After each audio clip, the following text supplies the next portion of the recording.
Hi అండి, welcome back. ఈరోజు అయితే ఎక్కువ మసాలా లేకుండా ఈజీగా చేసే ఎగ్ కర్రీని చూపిస్తానండి. ఈ ఎగ్ కర్రీ ఒకసారి చేయండి, ట్రై చేసి ఎలాగొచ్చింది అనేది నాకు ప్లీజ్ కామెంట్ సెక్షన్లో కామెంట్ చేసి చెప్పండి. అలాగే కొత్త వారు ఎవరైతే నా ఛానల్ చూస్తున్నారో ప్లీజ్ నా ఛానల్కి సబ్స్క్రైబ్ చేసుకోండి. పక్కన ఉన్న బెల్ ఐకాన్ని యాక్టివేట్ చేసుకొని ఉంచుకోండి. ఎప్పుడైతే నేను కొత్త రెసిపీస్ అప్లోడ్ చేస్తానో అప్పుడు మీ వరకు వస్తాయన్నమాట. ఈ ఎగ్ కర్రీ ఇప్పుడు ఎలా చేయాలో ఈజీ ప్రాసెస్లోని చూద్దాం రండి. ఈ కర్రీ కోసం నేను ఇక్కడ ఎగ్స్ ఒక 7 తీసుకొని ఇందులో 2 గ్లాస్ వాటర్ వేసి ఇక్కడ నేను క్రిస్టల్ సాల్ట్ వేసుకున్నానండి. 1 టీ స్పూన్ వరకు, మీకు నార్మల్ సాల్ట్ ఉన్నా వేసుకోవచ్చు. దీనికి మూత పెట్టి 15 నిమిషాల పాటు ఉడకనివ్వాలి.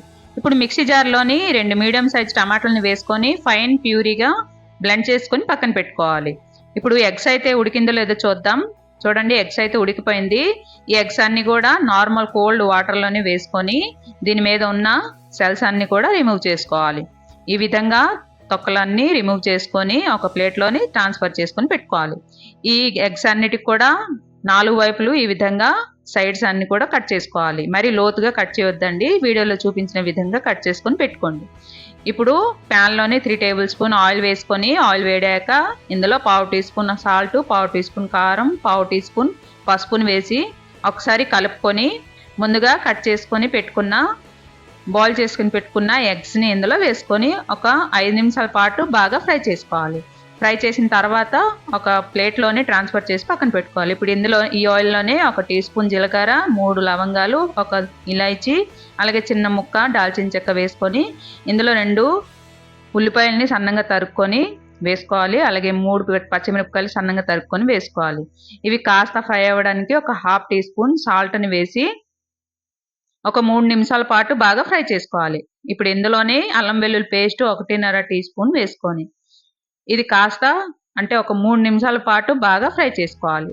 కొంచెం ఫ్రై అయిన తర్వాత ఇందులో ముందుగా చేసుకున్న టమాటా ప్యూరీని వేసుకొని ఇందులోనే కొంచెం కరివేపాకు వేసుకోవాలి. అలాగే 1 టీ స్పూన్ కారం, 1/2 టీ స్పూన్ పసుపు, ఇందులో ధనియాల పొడి 1.5 టీ స్పూన్. ధనియాల పొడి అనేది ఈ కర్రీలో కొంచెం ఎక్కువే పడుతుందండి. అలాగే జీలకర్ర పొడి 1/2 టీ స్పూన్, గరం మసాలా పొడి 1 టీ స్పూన్ వేసి ఒకసారి బాగా కలుపుకొని ఒక 5 నిమిషాల పాటు బాగా ఫ్రై చేసుకోవాలి. ఇప్పుడు దీన్ని మూత పెట్టి టమాటా ప్యూరీ బాగా మెత్తబడిన దాకా కాసేపు ఒక 5 నిమిషాల పాటు బాగా ఫ్రై చేసుకోవాలి. చూడండి, టమాటా ప్యూరీ అయితే బాగా మెత్తబడింది కదా. ఇందులో ఇప్పుడు ఎగ్స్ అన్ని కూడా వేసుకోవాలి. వేసుకొని ఒకసారి బాగా కలుపుకొని ఇందులో సాల్ట్ అనేది వేసానండి, ఆ వీడియో క్లిప్ మిస్ అయింది. కలుపుకున్న తర్వాత మళ్ళీ మూత పెట్టి 2 నిమిషాలు కుక్ చేసుకోవాలి. ఈ ఉప్పు కారం అంతా కూడా ఎగ్స్కి బాగా పట్టాయి కదా. ఇప్పుడు ఇందులోని 1 గ్లాస్ వరకు గ్రేవీకి సరిపడా వాటర్ వేసి ఒక 2 టేబుల్ స్పూన్స్ సన్నంగా తరుక్కున్న కొత్తిమీర వేసుకొని ఒకసారి బాగా కలుపుకోవాలి. కలుపుకున్న తర్వాత మళ్ళీ మూత పెట్టి ఒక 5 నిమిషాలు దీన్ని ఉడకబెట్టాలి. చూడండి, ఇదైతే అయిపోయింది. లాస్ట్గా దీనిలో కాస్త కస్తూరి మేతి వేసుకొని కలుపుకొని సర్వ్ చేసుకోవడమే. ఇవి వేడి అన్నంలోతో కానీ రోటీస్తోని చాలా బాగుంటాయండి. ఒకసారి మీరు ట్రై చేయండి. ఎలాగొచ్చింది అనేది నాకు ప్లీజ్ కామెంట్ సెక్షన్లో కామెంట్ చేసి చెప్పండి. ఇంకొక రెసిపీతో మీ ముందుకు వస్తాను. అప్పుడు వరకు బాయ్.